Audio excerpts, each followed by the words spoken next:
Disclaimer: this story is a work of fiction. Any resemblance to real people or events is purely coincidental. Sit back, relax, and enjoy this heart-touching story only on Golden Storytime. Part 1. The Meeting. In a small town, where life was simple and peaceful, lived Ayaan, a quiet boy who loved sketching. Every day, he sat by the same park bench, drawing faces he imagined. Until one day, his imagination came to life. Sound of footsteps. A girl's voice. "Excuse me? Is this seat taken?" Ayaan smiling. "Please, have a seat." Her name was Mira. Her smile was as warm as the morning sun. And from that day, Ayaan's drawings found a new muse. Her Part 2. Growing closer, days turned into weeks, and sketches turned into conversations. They shared coffee, laughter, and dreams. Mira laughing. "One day I'll open a small book cafe where people can read, dream, and fall in love." Ayaan softly. "And I'll draw every love story that walks in." Neither said it aloud, but both felt that love was quietly growing between them. Part 3. The Silence. But life had other plans. One evening, Ayaan came to the park, but Mira didn't. He waited for hours, days, weeks. Ayaan voice trembling. "Where did you go, Mira?" She had moved to another city for her father's treatment. No calls, no letters, just silence. Intermission. And that night, Ayaan sat alone on the same park bench under the same sky. But this time, the stars seemed silent too. Sometimes love leaves without saying goodbye, ... And all you can do is wait, hoping destiny will bring it back. What will happen when Ayaan and Mira meet again? Will love find its way back, or will silence be their forever story? Part 4. The Reunion. 2 years passed. Ayaan had stopped sketching, but one rainy afternoon, at an art exhibition, he saw a familiar smile. "Mira, you still draw rain the same way." Ayaan shocked. Mira, she looked fragile, yet her eyes carried the same warmth. Her father had recovered, but Mira herself had been fighting an illness. Part 5. The Goodbye. Mira softly. "I don't know how long I have, but I didn't want to leave without seeing you once more." Ayaan holding her hand. "Then I'll draw every moment we have, and keep you alive in my art forever." She smiled. A tear rolled down, and that moment became his last and most beautiful painting. Part 6. The painting. A year later, Ayaan opened an art cafe. On one wall hung a single painting, a girl smiling in the rain. Below it, a small note read, "For Mira, my forever sunshine." Part 7.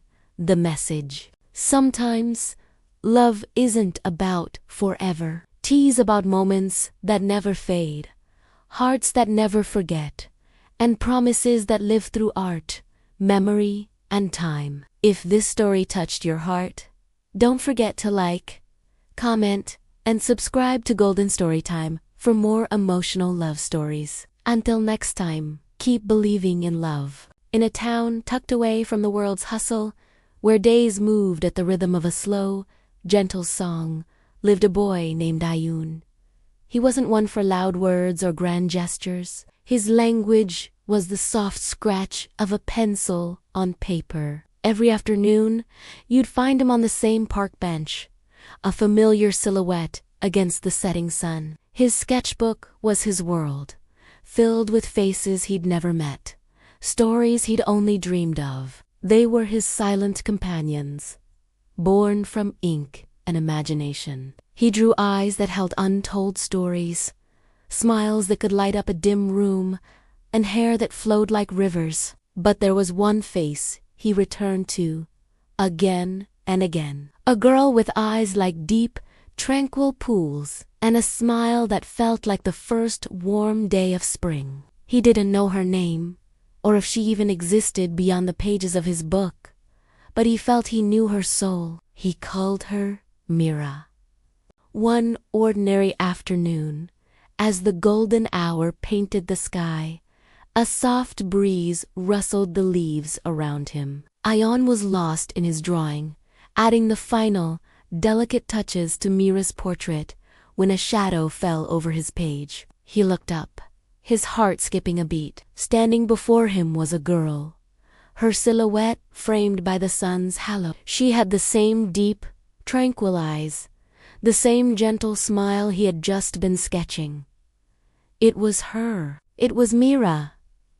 "That's a beautiful drawing," she said, her voice as soft as the breeze. "She looks... familiar." Ayaan was speechless. His creation, his dream, was standing right in front of him, real and breathing. He could only manage a small, shy nod. "I'm Mira," she said, extending her hand. Ayaan's fingers trembled as he took it. "Ayaan," he whispered. It was the beginning of a story that felt like it had been written long before they ever met. From that day on, the park bench was no longer just his. It became theirs. They met every afternoon, sharing stories, dreams, and silences that were more comfortable than any conversation. Ayaan learned that Mira loved the scent of rain-soaked earth, the taste of wild berries, and the sound of wind chimes. She, in turn, discovered the worlds hidden within his sketchbook. She saw the depth of his soul in the lines he drew, the emotions he couldn't speak but could so eloquently express on paper. Ayaan found himself drawing her more and more, not from memory or imagination anymore, but from life. He captured the way her eyes lit up when she laughed, the thoughtful crease in her brow when she was lost in a book, the gentle way she tucked a stray strand of hair behind her ear. His sketchbook, once a sanctuary for his loneliness, became a testament to their love. One evening, as they watched the stars begin to dot the twilight sky, Mira rested her head on Ayaan's shoulder. "Do you ever feel like we've known each other forever?" she asked softly. "In a different life, maybe?" Ayaan looked at her, his heart swelling with a love so pure and profound it almost hurt. "Every day," he replied. "Before I met you, I felt like I was missing a part of myself. I would draw and draw, trying to find it, but it was always your face I ended up drawing." He opened his sketchbook to the very first portrait he had ever drawn of her. Mira traced the lines with her finger, her eyes glistening. "It's because our souls knew each other long before we did," she whispered. "Some connections aren't bound by time or place. They just... are." In that moment, under the vast, star-strewn canvas, they understood. Their love wasn't a coincidence. It was a destiny that had finally found its way home. The days turned into weeks, and weeks into a season of shared joy. They were inseparable, two halves of a whole. But one afternoon, Mira didn't arrive at their bench. Ayaan waited, his sketchbook lying closed on his lap as the sun dipped below the horizon, leaving him in the cool embrace of twilight. He waited the next day, and the next. A gnawing worry began to bloom in his chest. He went to the small library where she loved to read, the bakery that sold her favorite pastries, but no one had seen her. It was as if she had vanished, leaving behind only the memories and the portraits in his book. The town, once a peaceful haven, now felt empty and silent. The park bench felt cold, a stark reminder of a warmth that was no longer there. His pencil felt heavy in his hand, the pages of his sketchbook blank. How could he draw when his muse, His inspiration,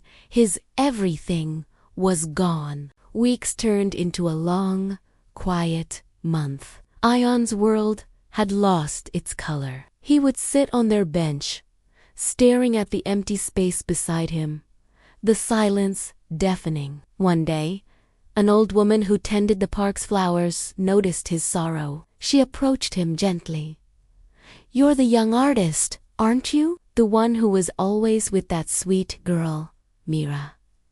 Ayaan looked up, a flicker of hope in his eyes. "You knew her?" The woman smiled sadly. "Oh, yes. She was a lovely soul. She used to come here long before you did. She told me she was waiting for someone she saw in her dreams." Ayaan's heart stopped. The woman continued, her voice soft. "She fought a long, quiet battle, you see. Her heart was weak, but her spirit was so strong. She came here for peace. She told me meeting you was the greatest gift life had given her. It was like her dream had finally come true." The old woman then handed him a small, folded piece of paper. "She asked me to give this to you, if she couldn't one day." Ayaan's hands trembled as he unfolded it. It was a sketch, not drawn with a pencil, but with charcoal, soft and delicate. It was a portrait of a boy on a park bench, his head bent over a sketchbook, a look of intense focus and quiet passion on his face. It was him. It was a drawing of Ayaan. Below the sketch, in Mira's familiar handwriting, were the words, "I found you." The truth washed over him in a wave of profound sorrow and beautiful clarity. She had been dreaming of him, just as he had been dreaming of her. Their meeting wasn't a beginning that led to an end. It was a destination, a beautiful, fleeting moment in time where two souls, destined for each other, finally found their way home. Ayaan looked at the drawing, tears blurring his vision. He wasn't crying from the pain of loss, but from the overwhelming beauty of their connection. She hadn't left him. How could she? She was in the rustle of the leaves, the warmth of the sun, the scent of the flowers she loved. He picked up his pencil, his hand no longer heavy. He opened his sketchbook to a fresh page. With a newfound purpose, he began to draw. He drew Mira, not with the sorrow of her absence, but with the joy of her memory. He drew her smile, her laughter, her light. He realized that their love wasn't a story that had ended. It was a story that had become a part of him, a story he would continue to tell with every line he drew. His art was no longer about imagining what could be, but about honoring what was. It was a tribute to a love that was as real and as timeless as the stars above. And so, Ayaan continued to sit on their bench, his sketchbook filled with her. He was no longer the quiet, lonely boy. He was an artist who had known a love that transcended reality, a love that proved that some souls are connected in ways we may never fully understand. He was a keeper of a beautiful secret, a love story written not just in ink, but in the heart. His drawings were no longer just pictures. They were windows into a world where a boy and a girl found each other, against all odds, in the quiet sanctuary of a shared dream. Their love lived on, eternal, on the pages of his sketchbook and in the gentle whispers of the wind in the old park. Thank you so much for watching. If this story touched your heart, please consider liking this video and subscribing to our channel for more stories that explore the depths of human connection. We'll see you next time.